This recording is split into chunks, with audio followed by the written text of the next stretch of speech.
Hello ಸ್ನೇಹಿತರೆ, ನಮಸ್ತೆ. Welcome to educator channel. ಎಲ್ಲರೂ ಈಗರ್ಲಿ ವೇಟ್ ಮಾಡ್ತಿರುವಂತಹ ಶಿಕ್ಷಕರ ನೇಮಕಾತಿಗೆ ಸರ್ಕಾರ ಮತ್ತು ಇಲಾಖೆ ಯಾವ ರೀತಿ ಸಿದ್ಧತೆಯನ್ನು ನಡೆಸ್ಕೊಂಡಿದೆ ಮತ್ತು C&R ರೂಲ್ಸನ್ನು ಬಿಡುಗಡೆ ಮಾಡಿದೆನಾ ಅಥವಾ ಬ್ಯಾಕಪ್ ಸ್ಕೋರ್ ರಿಮೂವ್ ಆಗಿದೆನಾ, ಆ ಎಲ್ಲ ವಿಚಾರಗಳ ಬಗ್ಗೆ ಈ ವಿಡಿಯೋದಲ್ಲಿ ತಿಳಿತಾ ಹೋಗೋಣ. ಓಕೆ, ಮೊದಲನೇದಾಗಿ ಶಿಕ್ಷಕರ ನೇಮಕಾತಿ ಶೀಘ್ರದಲ್ಲೇ ಆಗುತ್ತೆ ಅಂತ ಹಲವಾರು ಕಡೆ ಮಾನ್ಯ ಶಿಕ್ಷಣ ಸಚಿವರು ಹೇಳಿಕೆ ಕೊಡುವುದನ್ನು ನಾವೆಲ್ಲರೂ ಗಮನಿಸಿದ್ದೀವಿ. ಶಿಕ್ಷಕರ ನೇಮಕಾತಿ ಎಷ್ಟು ಶೀಘ್ರವಾಗಿ ನಡೆಯುತ್ತೆ ಅನ್ನೋದಕ್ಕೆ ಸಾಕ್ಷಿ ಏನು ಅಂತ ಹೇಳಿದ್ರೆ ಈ C&R ರೂಲ್ಸ್ ಬಿಡುಗಡೆ. C&R ರೂಲ್ಸ್ ಎಷ್ಟು ಬೇಗ ಬಿಡುಗಡೆ ಆಗುತ್ತೋ ಅಷ್ಟು ಬೇಗ ನಮಗೆ ಶಿಕ್ಷಕರ ನೇಮಕಾತಿ ಪ್ರಾರಂಭ ಆಗುತ್ತೆ ಅಂತ ಹೇಳ್ಬೋದು. ಆ C&R ರೂಲ್ಸ್ ಬಿಡುಗಡೆ ಆಗೋದಕ್ಕಿಂತ ಮುಂಚೆ ಈ ಸದ್ಯದಲ್ಲಿ ಕರ್ನಾಟಕ TET ರಿಸಲ್ಟ್ ಮತ್ತು ಆ ಒಂದು ರಿಸಲ್ಟ್ ಶೀಟ್ನ ಬಿಡುಗಡೆ ಮಾಡಿರೋದು ನೀವೆಲ್ಲರೂ ನೋಡಿದ್ದೀರಾ.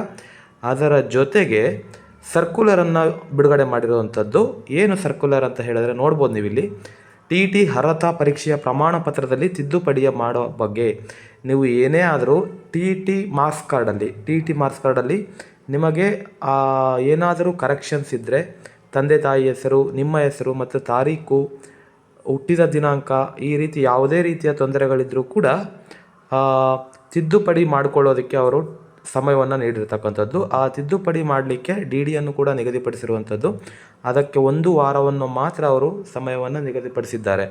ಓಕೆ ಅಲ್ವಾ. DD 200 ರೂಪಾಯಿ ನಿಗದಿಪಡಿಸಿದ್ದಾರೆ. ಓಕೆ ಅಲ್ವಾ. ಎಸ್, ಇದಿಷ್ಟು ಆದಮೇಲೆ ನಂತರದಲ್ಲಿ ನೀವು ತಿಳ್ಕೊಬೇಕಾಗಿರೋದು ಏನು ಅಂತ ಹೇಳಿದ್ರೆ ಶಿಕ್ಷಕರ ನೇಮಕಾತಿ ಯಾವಾಗ ಪ್ರಾರಂಭವಾಗುತ್ತೆ ಅನ್ನೋದನ್ನು ನೀವು ತಿಳ್ಕೊಬೇಕಾಗುತ್ತೆ. ಶಿಕ್ಷಕರ ನೇಮಕಾತಿ ಪ್ರಾರಂಭ ಆಗಲಿಕ್ಕೆ ಮುಖ್ಯವಾಗಿ ನಮಗೆ ಬೇಕಾಗಿರೋದು C&R ರೂಲ್ಸ್ಗಳ ಬಿಡುಗಡೆ. C&R ರೂಲ್ಸ್ ಬಿಡುಗಡೆ ಆಗಬೇಕು. C&R ರೂಲ್ಸ್ ಬಿಡುಗಡೆ ಆದ ನಂತರ ಶಿಕ್ಷಕರ ನೇಮಕಾತಿ ಪ್ರಾರಂಭ ಆಗುತ್ತೆ. ಹಾಗಾದರೆ C&R ರೂಲ್ಸ್ ಬಿಡುಗಡೆ ಆಗಬೇಕು ಅಂತ ಹೇಳಿದ್ರೆ ಅದರಲ್ಲಿ ಕೆಲವರು ಸಲ್ಲಿಸಿದಂತಹ ಮನವಿಯನ್ನು ಆಧರಿಸಿ ಬ್ಯಾಕಪ್ ಸ್ಕೋರ್ ಬಗ್ಗೆ ಕೆಲವರು ಮನವಿ ಸಲ್ಲಿಸ್ತಾ ಇದ್ದಾರೆ, ಬ್ಯಾಕಪ್ ಸ್ಕೋರ್ ರಿಮೂವ್ ಮಾಡೋದು ಬೇಡ ಅಂತ. ಇನ್ನು ಕೆಲವರು ಹೋರಾಟ ಮಾಡ್ತಾನೇ ಇದ್ದಾರೆ, ಆಂತರಿಕ ಹೋರಾಟ ಅಂತಲೇ ಹೇಳ್ಬೋದು, ಬ್ಯಾಕಪ್ ಸ್ಕೋರ್ ರಿಮೂವ್ ಮಾಡಿ ಅಂತ.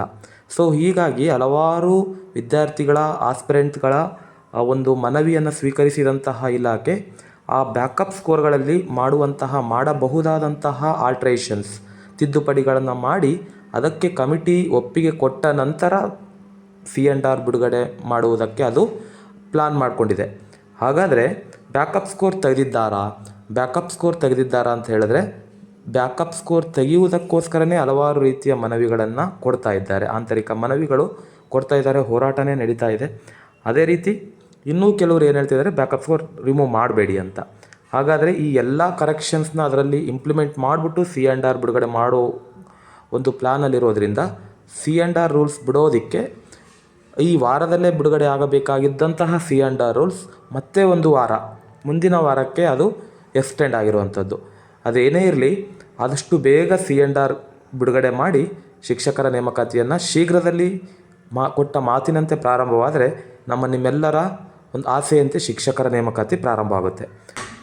ಅದೇ ರೀತಿ TET ಯಾವಾಗುತ್ತೆ ಅಂತ, TET ಪ್ರಾರಂಭ ಆಗಬೇಕಾದ್ರೆ ಮುಂದಿನ TET ನೀವಿಲ್ಲಿ ನೋಡ್ಬೋದು. ಮುಂದಿನ TET ಟೆಂಟೇಟಿವ್ ಡೇಟ್ ಕೊಟ್ಟಿರೋವಂಥದ್ದು. ಟೆಂಟೇಟಿವ್ ಡೇಟ್ ಅಂದರೆ ಇದಕ್ಕಿಂತ 1 ತಿಂಗಳು 2 ತಿಂಗಳು ವೇರಿಯೇಷನ್ ಅಥವಾ 1 ವಾರ 10 ದಿನದಲ್ಲಿ ವೇರಿಯೇಷನ್ ಆಗ್ಬೋದು. ಟೆಂಟೇಟಿವ್ ಡೇಟ್ ಜೂನ್ 2026 ಅಂತ ಕೊಟ್ಟಿದ್ದಾರೆ. Expected notification date May 2026. ಅಂದರೆ ಇನ್ನು 4 ತಿಂಗಳ ನಂತರ TET ನೋಟಿಫಿಕೇಷನ್ ಆಗುವಂಥದ್ದು, ಕರ್ನಾಟಕ TET ನೋಟಿಫಿಕೇಷನ್ ಆಗುವಂಥದ್ದು. ಅರ್ಥ ಆಗ್ತಿದೆ ಅಲ್ವಾ. ಟೆಂಟೇಟಿವ್ ಡೇಟ್, ಎಕ್ಸಾಮ್ ಡೇಟ್ ಅಂತ ಹೇಳಿದ್ರೆ June 2026. Official source department of school education, government of Karnataka.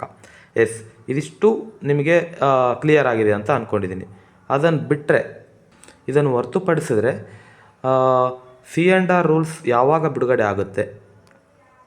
C&R rules ಇನ್ನು 1 ವಾರದಲ್ಲೇ ಬಿಡುಗಡೆಯಾಗಿ ಶಿಕ್ಷಕರ ನೇಮಕಾತಿ ಶೀಘ್ರದಲ್ಲೇ ಪ್ರಾರಂಭವಾಗಿ ನಿಮ್ಮೆಲ್ಲರ ಕನಸಿನ ಹುದ್ದೆಯಾದ ಶಿಕ್ಷಕರ ಹುದ್ದೆಯನ್ನು ಪಡೆಯಲಿಕ್ಕೆ ನಾವು ಒಂದು ಆರೋಗ್ಯಕರ ಕಾಂಪಿಟೇಷನ್, ಹೆಲ್ತಿ ಕಾಂಪಿಟೇಷನನ್ನು ನಾವು ಮಾಡಲಿಕ್ಕೆ ಸಿದ್ಧರಾಗಬೇಕು. ಆ ಸಿದ್ಧರಾಗಬೇಕು ಅಂತ ಹೇಳೋದಷ್ಟೇ ಅಲ್ಲ, ಅದಕ್ಕೆ ತಕ್ಕ ಹಾಗೆ ನಾವು ನಮ್ಮ ಸಿದ್ಧತೆಯನ್ನು ನಡೆಸ್ಕೊಂಡು ಆ ಕಾಂಪಿಟೇಷನಲ್ಲಿ ಭಾಗವಹಿಸಿ ನಮ್ಮ ಕನಸಿನ ಹುದ್ದೆಯಾದ ಶಿಕ್ಷಕರ ಹುದ್ದೆಯನ್ನು ನಾವು ಪಡೆಯಲಿಕ್ಕೆ ಸಿದ್ಧರಾಗಬೇಕು ಅಂತ ಹೇಳ್ತಾ, ನೀವೆಲ್ಲರೂ ನಿಮ್ಮ ಕನಸಿನ ಹುದ್ದೆಯನ್ನು ಪಡೀಲಿ ಅಂತ ಆಶಿಸ್ತಾ ವಿಡಿಯೋನ ಎಂಡ್ ಮಾಡ್ತಾ ಇದ್ದೀನಿ. ಧನ್ಯವಾದಗಳು.